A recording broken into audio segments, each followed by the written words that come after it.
sou Roberto, diretor de gestão e inovação, tem Marina e Renato que fazem parte da equipe, que no final das contas, né, isso o Freixo sempre mencionou, ninguém faz nada sozinho, então elas estão aqui no Rio de Janeiro, então sempre que vocês quiserem, tanto os professores quanto os alunos, podem procurar Renato e Marina. A gente vai falar rapidinho o que a gente tem feito aqui. O Embratur Lab é um espaço de inovação aberto, a gente pensou isso em 2023, é o seu? A gente pensou o Embratur Lab em 2023 por provocação do Freixo. A ideia é que a gente pensasse, como é que a gente podia, você estava mencionando da cadeia produtiva, né? Como é que a gente podia fazer duas pontes. Como é que a gente agrega valor à cadeia do turismo usando tecnologia, isso é muito importante. Acho que ele mostrou aqui nos dados econômicos que a gente precisa aprimorar a cadeia, né? Ganhar valor para ela. Ainda tem, comparado com outras cadeias, ainda é um segmento né, com remuneração um pouco abaixo. A gente precisa agregar, então, ganhar essa perspectiva. E como é que a gente fazia essa ponte com outros setores. Acho que o importante e o legal do Embratur Lab e de toda a postura e política da Embratur é de dialogar sobre turismo com outros setores econômicos. Só um exemplo bobo, ano passado eu fui num debate no jornal lá em Brasília, do Correio Brasiliense, que o tema era inteligência artificial na economia, o impacto da inteligência artificial na economia e no turismo. A gente não fazia parte da economia num bolo só, assim, tanto que o jornal chegou a dividir os dois pontos. Então, pensando nisso, a gente criou por provocação do Freixo lá em 2023, Marina estava no T0, depois a Renata agregou, a gente lançou, então pode ir passando, por favor. A gente tem quatro eixos, a gente não vai conseguir entrar porque a gente quer ser rapidinho em todos eles, mas o foco são alguns focos, né, que a gente foi desenvolvendo. O primeiro é que a gente fala de inovação aberta, como é que a gente dialoga com as empresas, pequenas empresas de tecnologia, as startups. A Renata está aqui, acompanha esse dia a dia com as startups, a gente fez vários editais, chamadas, a gente vai apresentar um pouco dos produtos. O segundo ponto é como é que a gente digitaliza o setor. É fundamental que o setor esteja cada vez mais presente em todas as plataformas digitais. A gente vai explicar como é que a gente tem feito. A gente fez parceria com o TikTok, com o Google. Daqui a pouco a gente vai lançar também com a Meta, provavelmente em agosto. Um ponto também que é central, que a gente conversou aqui, que são as economias criativas. O Freixo sempre estimula muito a gente conversar com o setor do audiovisual, com música, literatura, com games. Então, como é que isso tem entrado na estratégia desse novo momento do turismo internacional e da política da Embratur? E essa cultura de inovação que perpassa tudo isso que a gente está fazendo. Quando a gente fala de inovação, a gente está falando só de tecnologia. Claro que o eixo central do Lab é a relação com tecnologia, mas a gente está falando de diversos aspectos, né? Parece uma coisa meio boba, que não é, mas fazer política pública com base em dados, como a gente tem visto aqui, é inovação. Parece que não, mas está distante da realidade da maior parte dos gestores públicos. Então, a Embratur assumiu como premissa, por exemplo, só fazer ação a partir de dados e pesquisa, né? Pesquisa de mercado. Pode passar. Para essa questão aí, Rê, vou dividir com você a palavra. Para fazer essa perspectiva em relação com as startups, essas pequenas empresas de tecnologia, a gente criou uma estratégia importante, que é dialogar com o máximo de hubs de inovação possível Brasil afora. Por exemplo, a gente tem uma relação muito próxima com a CAT, lá em Florianópolis, que é um polo de tecnologia em Florianópolis, da onde saiu o iFood, por exemplo, várias empresas importantes. Só para vocês terem uma ideia, o PIB de Florianópolis, 25% já é do setor de tecnologia. A gente conversa com o Turistec Hub. A gente está fazendo agora uma parceria com o Porto Digital em Recife, que é um eixo também, para quem não conhece ainda. O Porto Digital é uma área ali no centro, né, começou no centro de Recife e revitalizou toda uma região da cidade que estava abandonada. A gente tem uma parceria muito legal aqui no Rio de Janeiro com a UFRJ, com o Parque Tecnológico. E, enfim, a gente fez essa política de dialogar com o máximo de polos possíveis de inovação e tecnologia. Aí acrescentando, né, essa estratégia da gente olhar os hubs de inovação pelo Brasil e o que eles já tinham mapeado de startups e soluções tecnológicas de turismo. Em todos esses hubs aqui, na verdade, o turismo estava ali presente de forma tímida, mas não como um eixo estratégico, porque ainda precisa se conectar muito o turismo com a tecnologia. Então vem aí o papel do Embratur Lab para fazer essa conexão. E aqui no Rio de Janeiro, especialmente, vai fazer um convite a todas e todos no próximo mês. O nosso escritório físico fica no Mara Valley, que é aqui atravessando a ponte, logo ali no Porto Maravilha, tem um espaço que tem um INPE e aí um polo de várias empresas, né, e instituições públicas que investem em tecnologia. Mês que vem, né, a gente quer convidar todo mundo para conhecer o espaço. Pode passar. E um pouquinho de todas as startups que a gente já como eu falei, a gente fez esse mapeamento com diversos desafios, acelerações, né, chamadas públicas, e a gente já tem mais de 400 startups mapeadas nesse nosso ecossistema, que são não só turistecs, mas empresas de tecnologia que também olharam o turismo como oportunidade. Aqui tem algumas delas que já fizeram projetos com a gente, através de conceito, mas a gente segue aí trazendo mais empresas de tecnologia para olhar para o turismo, fintechs, né, enfim, outras techs, edutechs. Como é que vocês trazem, como que eles podem trazer essas soluções e inovar para o setor? Pode passar, por favor. E aí alguns produtos que nasceram dessa relação com as novas tecnologias e as startups. O primeiro delas foi o Rota Literárias, né, que a gente lançou em abril de 2024, ou seja, um pouco mais de um ano atrás.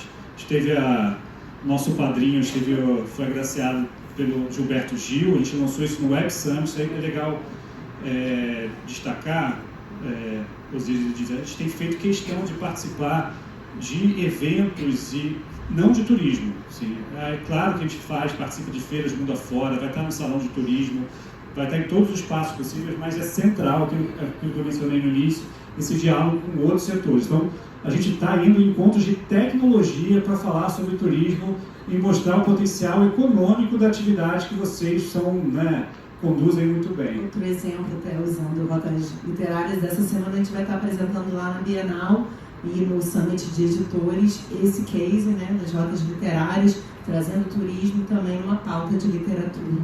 Pode passar.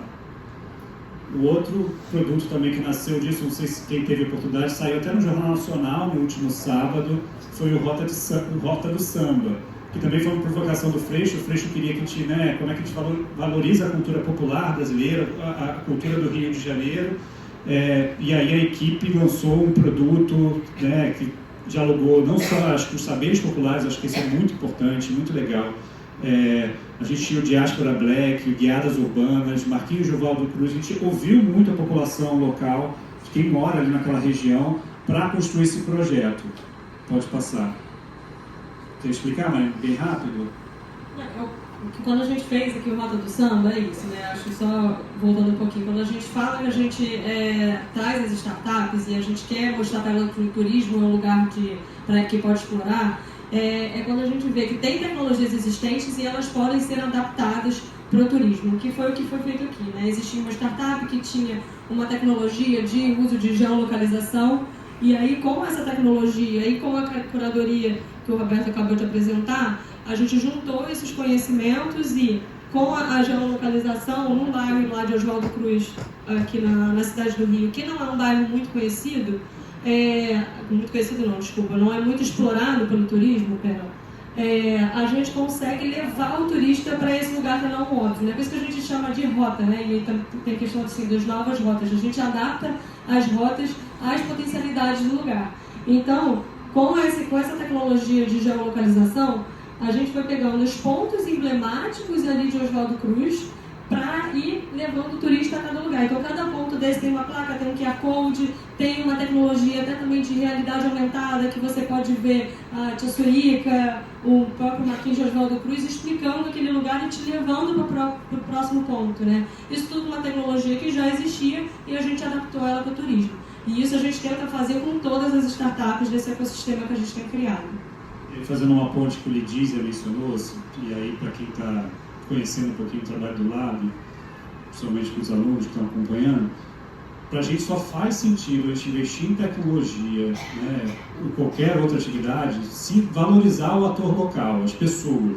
A gente não quer que a tecnologia seja uma audioguia, realidade aumentada, todo esse processo, a gente criou o Negro Muro, foi um monte de coisa legal. Teve um Turismo Transforma, que é uma série de vídeos aí para contando como é que a galera desenvolve o trabalho do turismo. Então, quem quiser conhecer também, legal, tá no nosso YouTube.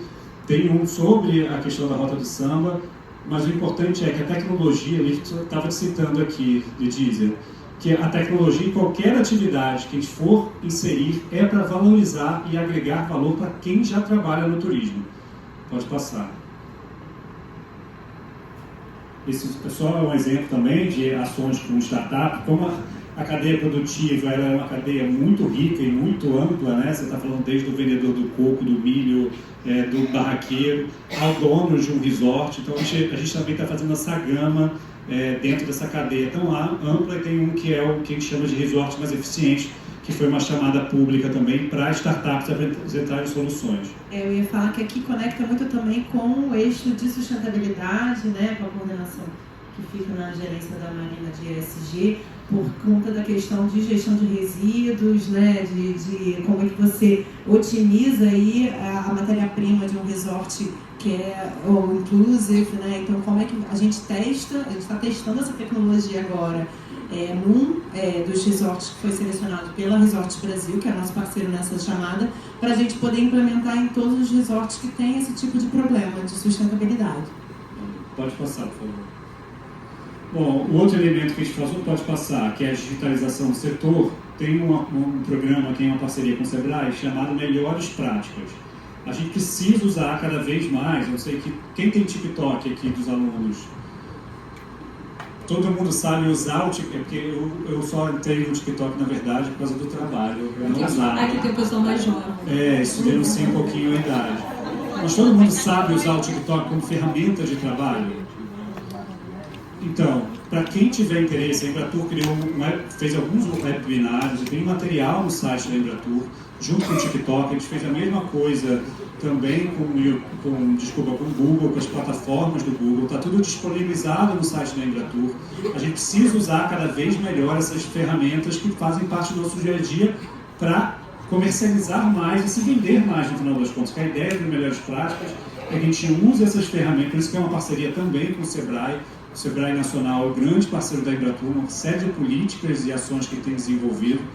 E a digitalização passa por usar melhor essas ferramentas, né? A gente já fez a parceria com o Google, ano passado teve um grande encontro no Rio, a gente fez o webinário com o TikTok e a gente está costurando agora, se tudo der certo, agora no início do segundo semestre, com a Meta, que é isso, cada geração usa mais uma rede social, isso é engraçado, né? A gente vai, por exemplo, eu uso muito mais o Instagram, e não uso mais o Facebook. A minha mãe já usa mais o Facebook. Então, cada geração também, e aí vocês vão olhando o nicho de mercado, está numa rede social diferente.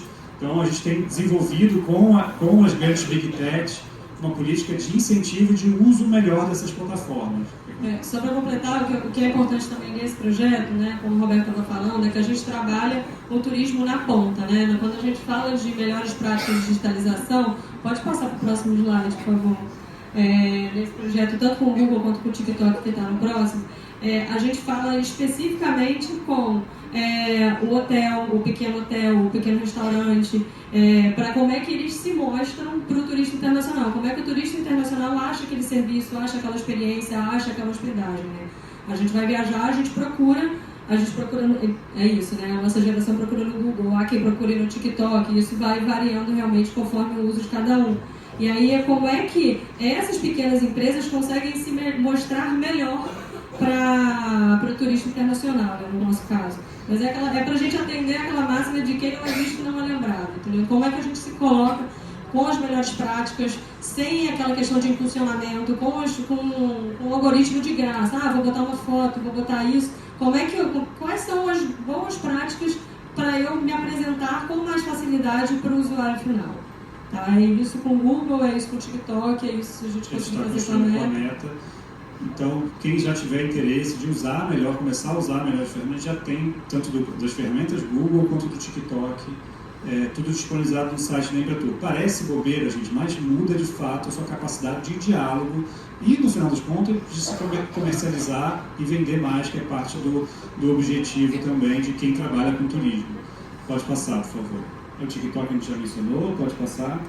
Só um detalhe, eu acho, por exemplo, essa relação com o Google e com o próprio TikTok, mas com o Google, pode ser uma ponte importante do projeto que a gente desenvolveu junto com, a partir do inventário feito, o que a gente faz com aquela informação? Será que a gente consegue agregar nas plataformas, enfim, a gente tem aí um potencial também para explorar.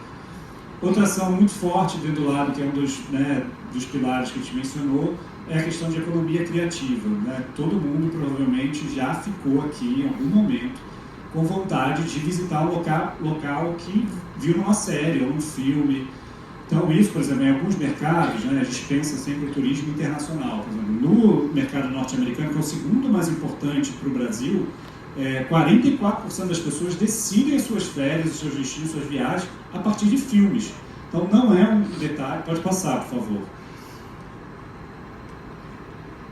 Perdão, começa com games, mas não é um detalhe a relação com o audiovisual e o audiovisual de maneira mais ampla. Quando a gente fala de games, também é audiovisual, tá, gente? Dentro da indústria da economia criativa, é como se fosse um braço do audiovisual. Inclusive, hoje, games gera mais dinheiro, enfim, movimenta mais recursos que o próprio cinema e séries que a gente está acostumado. Mas para pensar também nessa coisa que a gente brincou das gerações, tem uma garotada, uma geração, né? Acho que a minha já estou na fase dos 40, então já também joguei bastante videogame, mas não tanto quanto as gerações que vieram depois. Mas é isso, muita gente passa o dia inteiro jogando videogame. Então, o que implica ter um cenário? Por exemplo, na minha época eu jogava Mario Kart.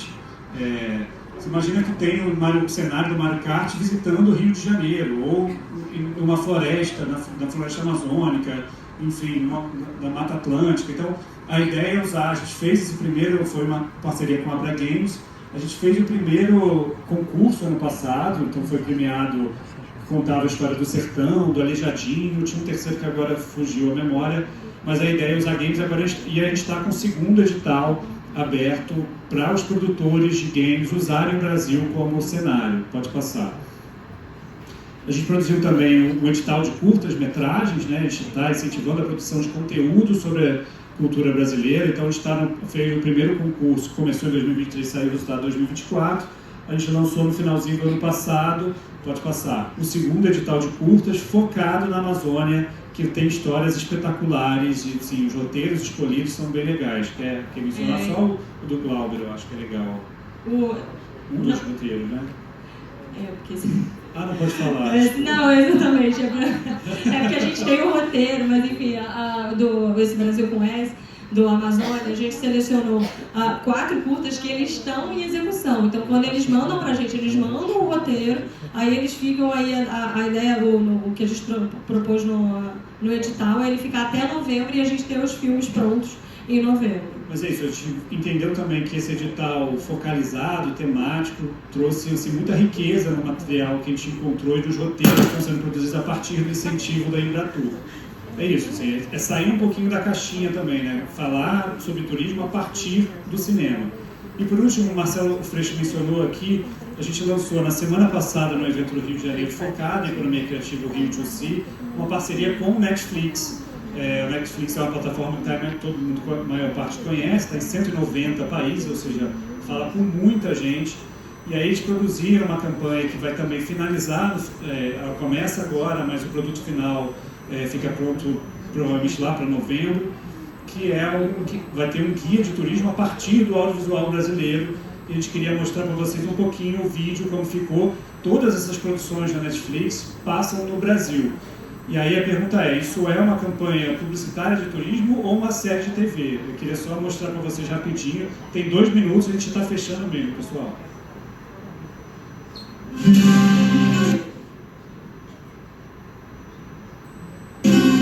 Quando você se apaixona por uma história, quer fazer parte dela. E no Brasil, o que não falta são histórias pra gente se encantar. Você pode até não ter visitado o Pantanal, mas sabe que lá a beleza fala alto.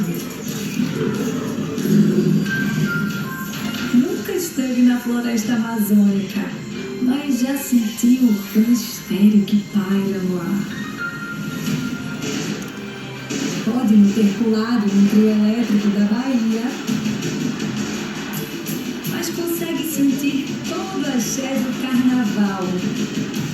Talvez nunca tenha experimentado um abará ou aquele acarajé arretado. salivado, mas já imaginou o gosto só de olhar e salivou. Mesmo quem ainda não experimentou o Rio, sabe que lá tem charme de janeiro a janeiro. Se você ainda não subiu as serras de Santa Catarina, não duvida que é de perder o fôlego. Pode não conhecer o estado do Amazonas, mas sabe que não é só a natureza de lá que é um espetáculo. E por falar em espetáculo, São Paulo dá show em qualquer lugar. O hip-hop, ele me deu voz, ele me deu vida. Em algum lugar desse país está a sua próxima história. Nos apresento o Paraíso! Venha se apaixonar por ela.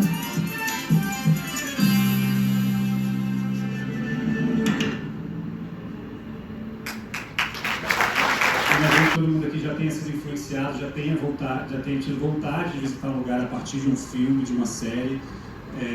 Isso tem criado, por exemplo, tem o caso mais clássico, né, para quem está, que é o Emily em Paris, né, tem roteiros na cidade de Paris a partir da onde a Emily frequentou.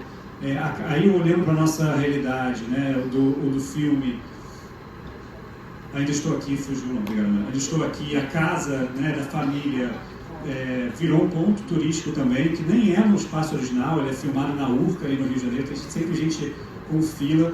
Então, a potencialidade de usar o audiovisual como ferramenta de promoção do turismo e geração de mais negócios, ela é gigantesca e é um pouco que o convite que a Embratur está fazendo a todos a partir dessa estratégia mais ampla. E para acabar mesmo, gente, aí a gente acabou falando, acho que não precisa entrar em todos os detalhes, o consórcio das universidades. Não existe qualquer pretensão da Embratur, não existe estratégia que não passe por essa relação muito próxima com as universidades. A gente só vai desenvolver uma cultura de inovação, incentivar novas formas, novas práticas, novas políticas em parceria com a universidade, junto com ela. Então, eu sempre falava isso para a Renata e para o Divaldo, que era o antigo, que ajudou a gente a construir tudo isso, pessoa muito querida que, né, não tá na equipe mais, né, a Marina agora assumiu um pouco a liderança do time, mas um dos principais ativos que a Embratur tem, em especial o Embratur Lab, tem, é a relação com as universidades. Sem isso, a gente não vai conseguir desenvolver e criar uma coisa, a gestão do Freixo, a nossa gestão passa.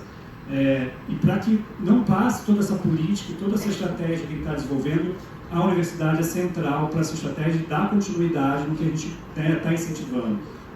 Claro, você já tem muita coisa desenvolvida, o nosso papel é potencializar o que vocês estão fazendo, como é que a gente pode potencializar, mas tudo de novo, o que a gente for fazer só faz sentido se for com vocês em parceria. Então, queria já agradecer, né, ao UF, né, aos professores, todos os professores envolvidos, né, nas ações. Acho que não precisa entrar, porque a gente já falou uma por uma, já falou também do concurso. A gente vai fazer o concurso, né, na verdade, o incentivo à pesquisa, ao temas de pesquisa para a pós-graduação, diferente do concurso de monografia, do Rotas da Monografia, mas também uma espécie de linha de pesquisa de incentivo financeiro para pesquisar alguns temas, claro, que são interesses da Embratur, como tecnologia, meio ambiente, dados. Mas é isso, queria só reforçar essa mensagem, agradecer de novo aos professores, ao departamento da UF, que ajuda a gente a tocar um pouco o que a gente chama de consórcio das universidades, essa relação com as demais, né? A gente conversa com a UERJ, conversa com a FATEC, conversa com a Unirio. A gente trouxe até a PUC, de alguma maneira, para tentar dialogar com a gente, para ajudar a gente no desenvolvimento de algumas tecnologias, mas isso tudo só vai acontecer, só faz sentido a partir e com a universidade. Então, queria encerrar a mensagem aqui agradecendo especialmente ao departamento e ao UF pelo apoio e ao trabalho desenvolvido conjuntamente. Obrigado, gente.